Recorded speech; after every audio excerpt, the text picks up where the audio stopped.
to BizChicks TV. We're here to help you take the hassle out of your hustle so you can build a profitable business that's fun to run. Here are your hosts. Hello, everyone. I just want to welcome you to Biz Chicks TV. I'm here with my co-host, Ms. Francine Gregory, real estate entrepreneur and tech diva. I'm Tara Lena from Biz Chicks, and we just want to welcome you to Tech Life Weekly. We come in here every Friday, and we'll give you tips from the world of tech. With that, we're going to get started. We always like to get started with This Week in Tech. Friend, what do we have? Okay, so I put together a little video for This Week in Tech history. So let's go. Hey there, welcome to This Week in Tech History. Let's take a look at some key milestones that shaped our digital world. On June 13, 1983, NASA's Pioneer 10 became the first human-made object to cross Neptune's orbit, marking humanity's farthest-reaching venture into the solar system. Also on June 13th, but way back in 1934, Leonard Kleinrock was born. He's a true pioneer of computer networking, and his work actually laid the groundwork for packet switching, a key element of the internet we all use today. Then, on June 13, 1993, Microsoft, Time Warner, and Telecommunications Incorporated announced the creation of interactive television. This was an early step, toward the modern smart TV experiences we now kind of take for granted.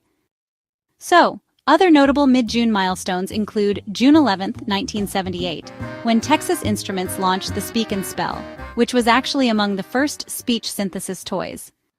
On June 12, 1967, the Soviet probe Venera 4 was launched, becoming the first craft ever to transmit data from Venus's atmosphere. And now for tech-making history this week. Several major events are unfolding right now.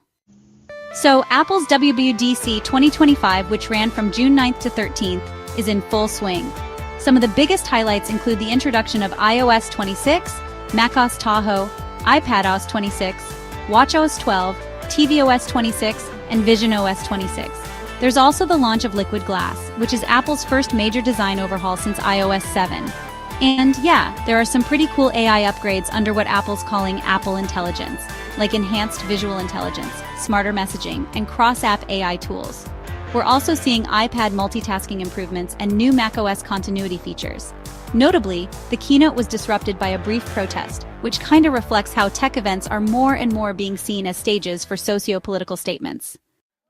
London Tech Week 2025, held in early June, really emphasized AI's role as critical infrastructure. Some key moments included NVIDIA's Jensen Huang and UK Prime Minister Keir Starmer announcing £1.5 billion in funding, along with an acceleration of AI training for millions of workers.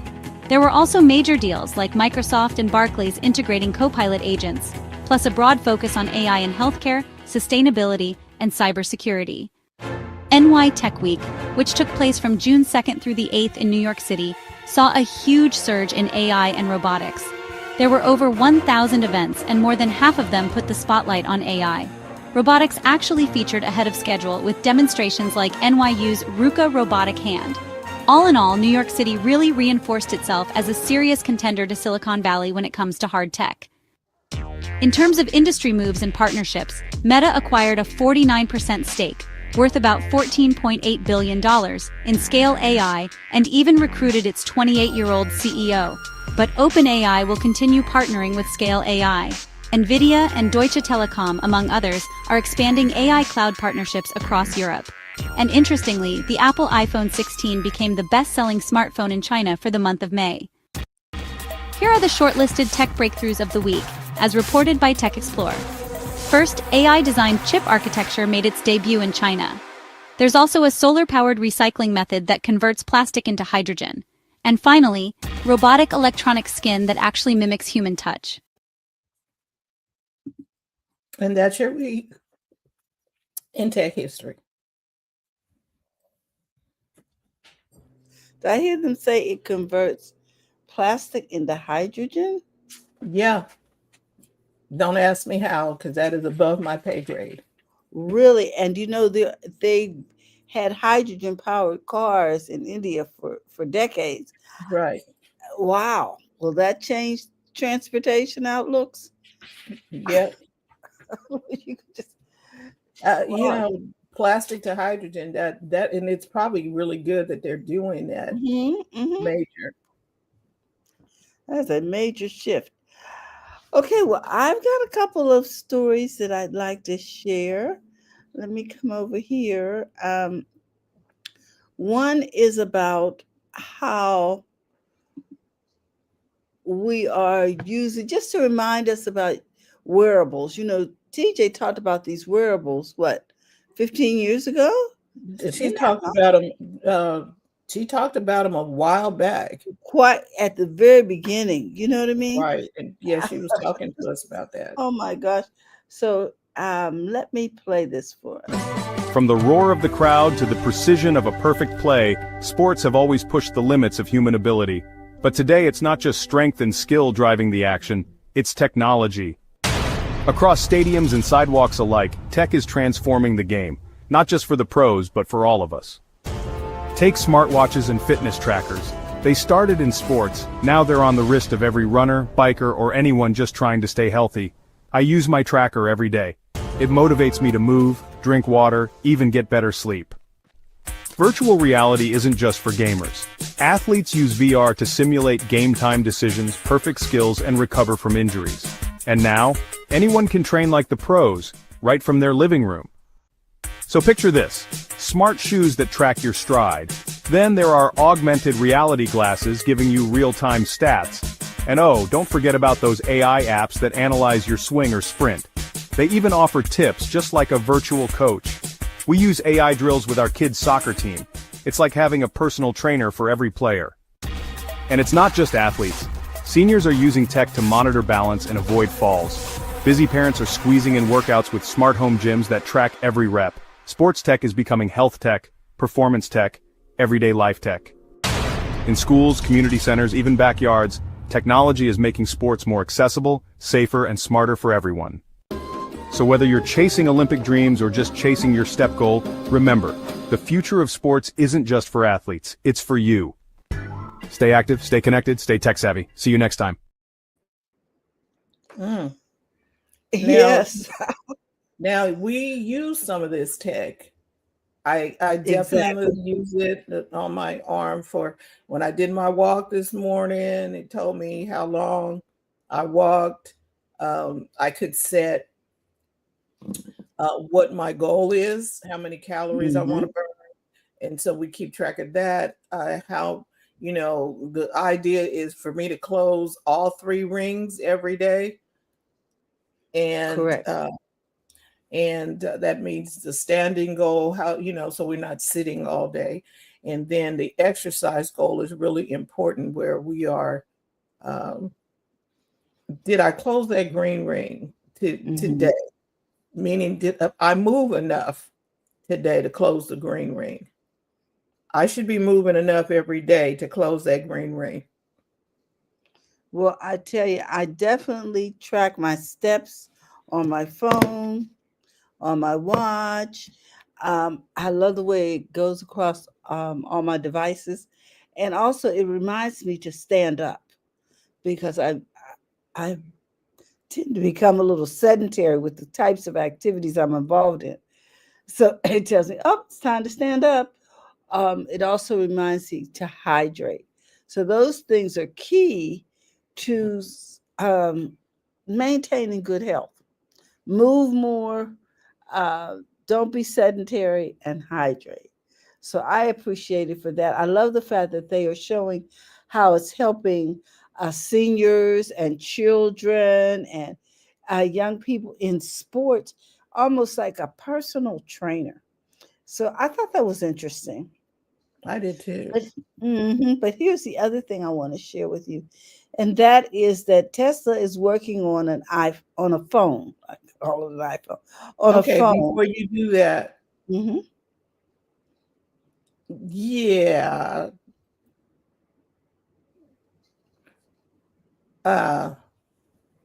Okay, go for it. And I'll talk to you about it later.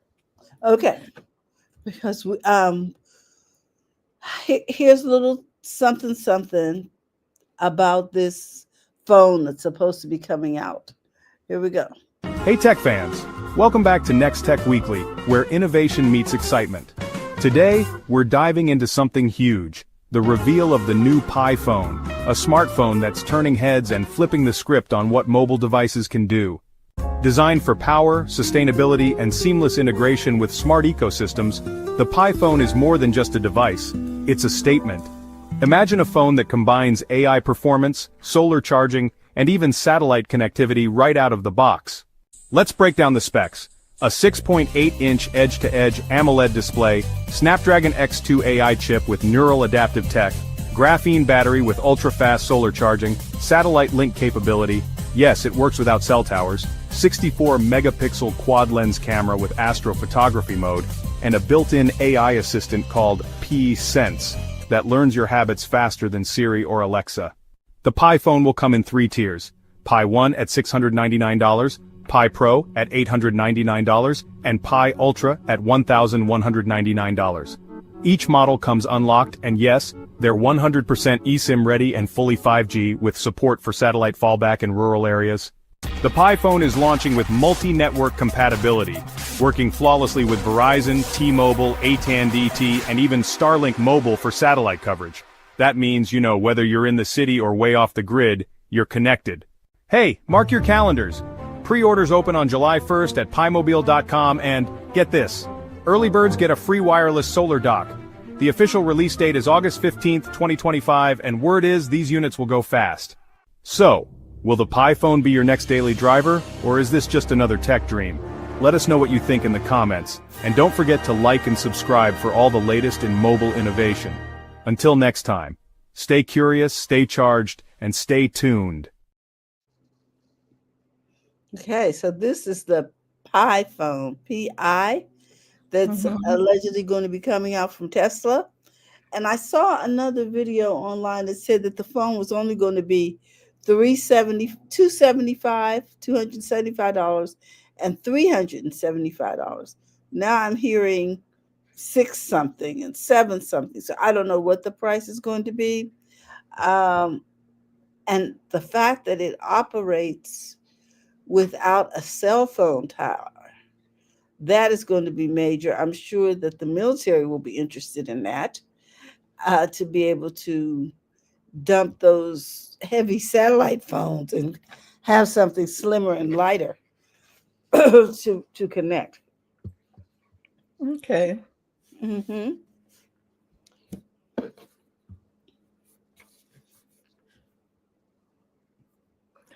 All right.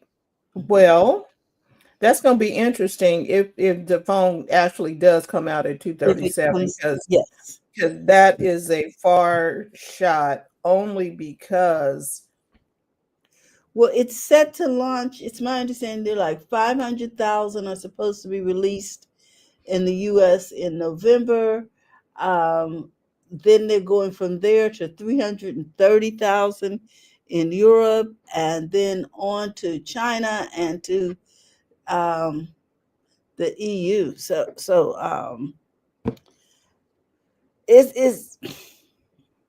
could change a lot of how we connect. okay. I need to see what happens at the end of when they said June. Yeah, well, that's just the sign up. You don't get the phone. You're just on a list. It's okay, sort of that's people signed up for the Cybertruck and you had to put $100 deposit down.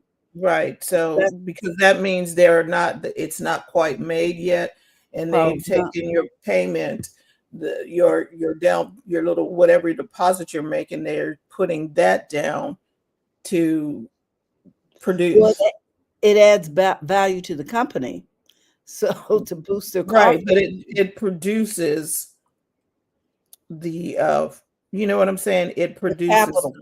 It gives them the money to manufacture the phone. Exactly. Okay. So the Pi phone, Pi phone. I thought that was interesting. Yeah, I wanna do some stuff with that. Okay. And you were just talking about that satellite dish. Yeah, now that part I think is really good because the Starlink, even though, okay, so there are always people who may not be the best people in the world, but they've created some. Well, wait, they didn't create. That company that they work with created something that still works to the benefit. Mhm. So it is a satellite internet connection, which is a lot less money than what we are truly dealing with right now, meaning that you can go mobile with your satellite connection or with your internet connection. Internet has always been a problem if you were in a rural area, up in the mountains somewhere, and there was always no signal, except if you had satellite.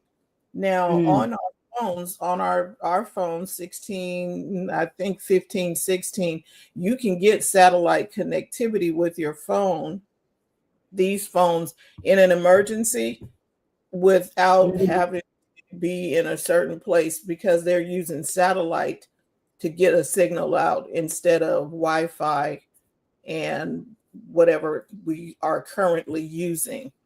Mhm.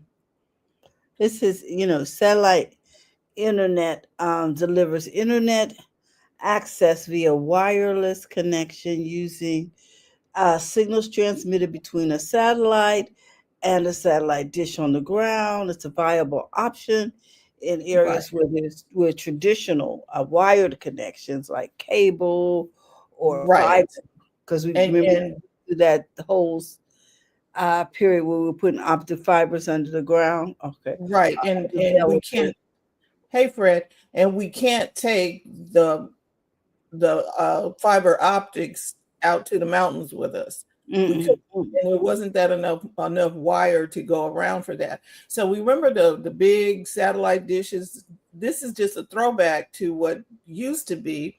Mhm. That we had satellite before, but it was for getting broadcasts and TV programs uh, who happen to be broadcasting via satellite. Well, now you're getting internet connection via satellite, which is great because we know people that they have no internet connection. Well, they have internet connection, but it is, what is it called? I call it being held hostage, because it was only one. Dial-up? No, because it's on, well, it pretty much is dial-up. There's only one internet connected connection company, Mm. and I could name names, but it's only one, and they have a corner on the market. So anybody who's lived in that area Mhm. prior to the new um, development, they Okay. cannot get internet. They can't get they can't get Xfinity. They can't get AT&T. They can't get whoever, T-Mobile or anybody else. They cannot get any of those uh, internet providers, because they have to be, they're stuck on whoever has who has the monopoly in that Ah, area. okay. Yes. And the signal's horrendous. Well, one of the things that it says here is that there's some potential limitations dealing with satellite internet. It says satellite internet speeds are generally slower than other internet types, and they can be affected by weather conditions. Hmm. Hmm. Just like a well, okay, does that explain why I'm on, there was a day when Xfinity was down in the entire city. That's true. That's So true. there's always the downside to Hmm. either or. But here's the thing, you had download speeds up to 300. Yeah, Fred said weather conditions hit everywhere. Correct. So Okay. there were download speeds up to 300. Okay, so that's the same as Xfinity's speed. Okay, cool. Um, the thing is, you can't take Xfinity on the road. That's true. That's true. Oh, and here's the other thing. If I do this, I pay for the dish itself, which is like $3.49 for at home personal. Now you can get dishes that you can get something I think that goes on the roof that's going to cost less. Cost a little bit more. They got different levels. For instance, I have Spectrum, and if it thunderstorms, oh boy, phone signal is good, but not router signal. Yeah. So, and I have had experience too that we got to check in at the church. If there's a storm or something here, you better check your connections because we may not be live streaming. If you know, you got to go back and reset stuff if the internet went down. And so I'm liking there's always a iffy situation with everything. That okay. Yeah, there's an iffy situation. So I like the fact that it's less money too. I pay for the equipment one time. Okay. Not like with Xfinity, you are leasing the equipment unless you buy your own router and blah, blah, blah, blah, blah. The installation was simple. And I can take it with me. Less money. I was like, oh, I have to try this out and see how I do. Because I tried T-Mobile. In the first few weeks. Now they've gotten better because we put T-Mobile at a family member's house because there's only one person there, and it works fine, right? But I'm running. We do this show. I'm running TVs and different things. There's more than one of us here. We got a bunch of devices running on it, and T-Mobile was not cutting it. That's interesting. So I did not have that experience, and I had with the same company, and I had grandchildren on it. I was on it streaming. I like you said, it's the location. How close are you to towers? How many towers are there? That kind of and over here where I live, the towers were an issue. So Fred says, during COVID, a company placed trailers, school buses in many areas to assure strong signals in areas where internet was limited. And So I guess the buses were signal hubs and allowed connectivity to the local community. And they may have been using the satellite situation, and the signal was accessible with a few mile radius. Yeah. I remember that. And then Fred said, FYI, station antennas carry the signals also, TV station. Okay. Yeah. So I'm going to look into this. And there are other companies. I remember having HughesNet, which is a satellite company that it gave you internet signal, but it was iffy. It was not, the signal wasn't strong. But we've come at least 10 years since then. So Starlink should be better. So I'm going to check it out, and I'll let you know how it goes. And because I can put it up on the roof, or I can just sit it someplace outside near southwest face. I don't know if they'll tell me how to set it up, but I don't have to have it in the roof. I can have it where I can plug it to the router and be able to do what I need to do at home, snatch it and put it in a case and take it on the road. So I'm eager to find out what that's all about. So I'm liking the fact that internet is now mobile if we need to get it. Isn't that something? Yes. Now, the Tide Mobile that you were talking about, that phone, I want to know if that I need to know. I think because he owns Starlink, that he is planning on, And yes, I just want to know if, and Fred, you might know allowing this you. too. I want to know if this is legitimate because they have been talking about Tesla coming out with a phone before, Hmm. and it was like the okay, because I look and see who put the story out because they're, I don't know if they sketchy or whatever, but Hmm. I want to know if the Pi phone fantasy or reality. Uh,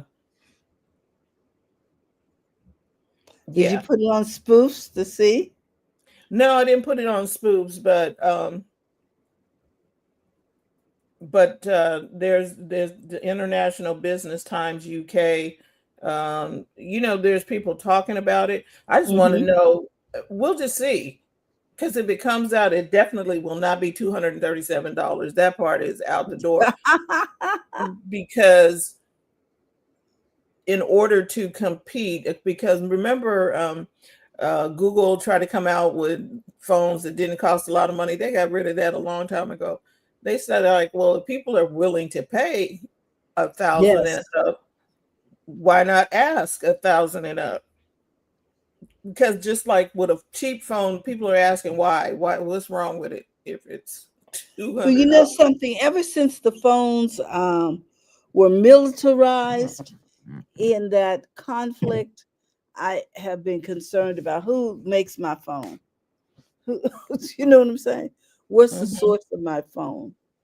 And so I don't think I would be amongst the first to try something Yeah, so new. Fred says here, I had service slash device like this when he did pro live streaming. And then the Tesla rumor has been around for a while. Hmm. Okay, Huawei was going to do that and started selling before Trump and company targeted them. So it is a possibility of it coming out. Hmm. Um, I don't know what his team what the team at Tesla is working on, if they're working cars. Is this a different team? Do you understand what I'm saying? Because the car team is the car team, and the car team don't necessarily need to work on the phone team. Just saying. And somebody, anyway, we'll see when it comes out. It'll be, I don't think it will be, people will have to trust it. Let's say that. Exactly. Do you trust this source? Correct. Mhm. Fred said the way the car is going, the phone plan will be disconnected. Well, the problem is, his relationships. If he doesn't have the right relationship with the government, there's We just no don't, telling. yeah. So In the middle and, of, and you be making a phone call. I don't know. So right. just bless them. Yeah. Bless them all. Now, and I've been seeing some people. Oh, yeah. Fred said yes, he will be targeted. I have seen people buying new Teslas, even they don't care, because some people are not paying attention to all of the hoopla that's going on in the news. They just Mhm. want electric vehicle. They have been wanting one or whatever, and so that is still moving forward. Now, stockholders and stuff, they are paying attention because Mhm. that's one of the things you pay attention to. And my camera is doing things. Um, the stockholders pay attention to the Mhm. news more than other people, and so yeah, it wasn't the light, Fred. There's something happening with StreamYard and my camera. And so I got to get in here and figure whatever that is out. That's one of the tech issues. And my signal is not as strong as it normally is. Mhm. So, Hmm. I got to check signal, one. Two, if it's, it could just be the signal because anyway, got to figure it out. Okay. Um, he said because I was talking about it. Okay, cool. It is definitely. I've been looking to switch my internet, because I've started with the internet. It was very, very strong, but then they added tiers and they did something. Didn't they take away net neutrality? I think they did. I think that was one of the benefits of the election. Yeah, because when net neutrality went away, then the network Tier system providers radio. were able to start Mhm. tiering and making people pay according to something. Their And ability to pay. right. And so my internet is not the same Mm. as of 6 months ago. It's not the same. And And Fred so, says, yes, they did take away net neutrality. okay. So, anywho, that's why I'm going to try satellite and see what happens. So, Alrighty. So does TJ has sent her story, as she Okay. will not be here today. okay? Well, let's So run if the we story. are ready for that, We are ready. okay. Let's see. Oh, I was like, how do I do this again? Never mind. I know how. Okay, let me get her ready to go over here. Go like that.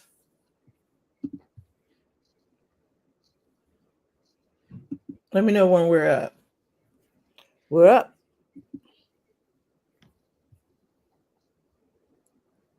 Do we not have? Oh, okay. Did we not? Did she start the? Okay, it just had 5 seconds. Let me see. Maybe I got the wrong file. Continue while I look and make sure I got the right file. Okay, well, I was looking at this app. It says Face Tone Video and Photo Editor that allows you to try on different hairstyles on your face. I said, oh, isn't that interesting?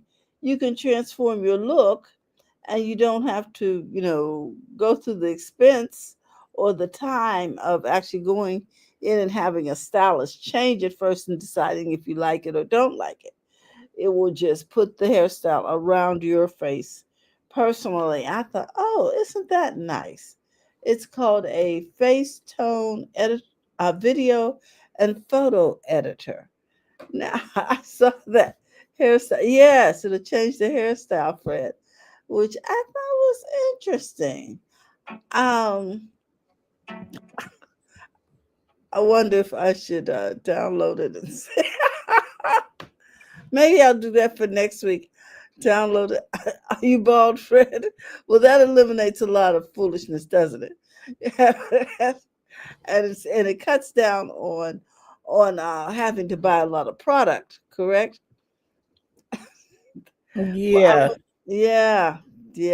And I wonder how effective these products really are. I have someone in my family who's trying something they saw on TV to grow hair because they have a bald spot, but we'll see. You ready? Well, I guess we are done because that video was not, it just had the 5 seconds of it. Well, that's it. Something Okay. I was like, oh, it's only playing For the 5 5 seconds. seconds. Yeah. So, anywho, Okay. TJ and Dr. Tachi will be back next week. Is there anything that you all have seen in the world of tech this week?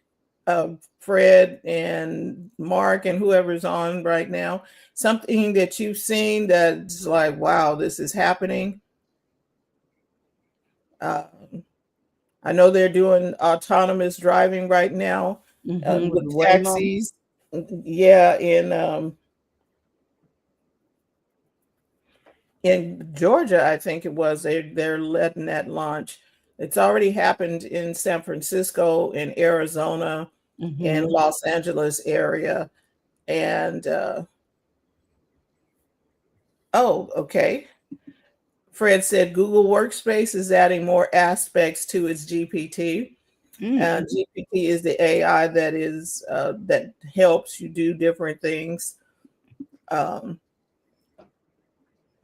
What do you guys use GPT-4?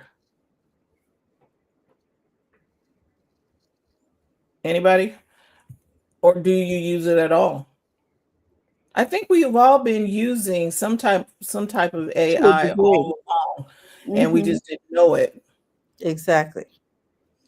Oh, Fred said this is the Gemini's GPT conversational mode is amazing. I Really? agree. You can talk to it like you're having a conversation, and it actually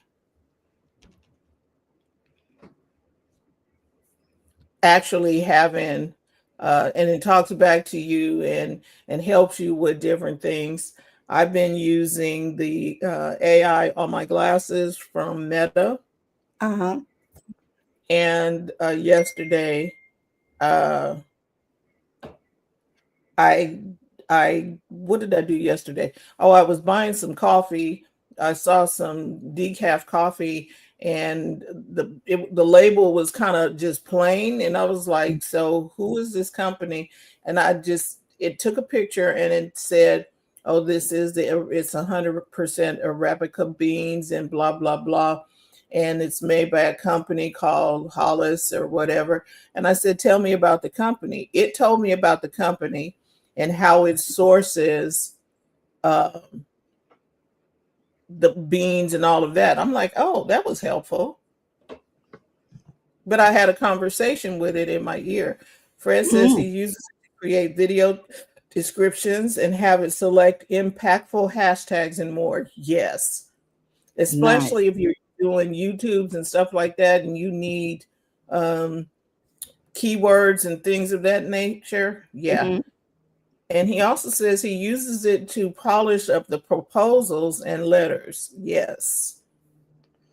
Wow. And then he says it's funny that it will write different descriptions for each social media platform. And this one is Gemini, Fred, or are you talking about something else? Because I use ChatGPT quite a bit. I call him Charles. And I also use the Meta AI because I'm hands-free with my phone. He says yes, Gemini. Yeah. Okay. So I'm gonna have to check because I have Gemini on my phone because TJ taught us how to put it on I don't know if you can see that. You can put it on your, and I'm stuck here. Ooh, my signal is being really wonderful. Fun today. Mm-hmm. So I wondered. Yeah, so I have a key.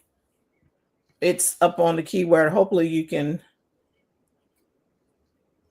help me. Hopefully you can still hear me, even if you can't. We can still hear you. Okay. Yes, we can still hear you. You were talking about Gemini.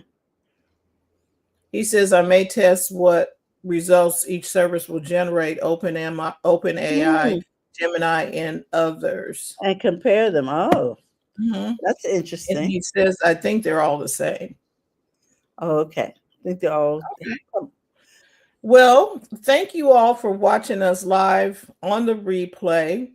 We are going to head into the weekend. We want you to have a really great weekend. If you are not a part of the BizChix community, we invite you to join BizChix by texting biz to 33777, or you can go to bizchix.net. And then Fred says, now I will take Gemini, got result, massage the results, and then use Grammarly. Okay, to check for the grammar. Mark, thank you so very much. You all have a great weekend, and we will see you next time. And so Brittany is going to sign us out. Bye-bye, everyone. Bye-bye. Thank you for tuning in today. We trust you've learned something to help you build a more profitable business and take the hassle out of your hustle. See you next time.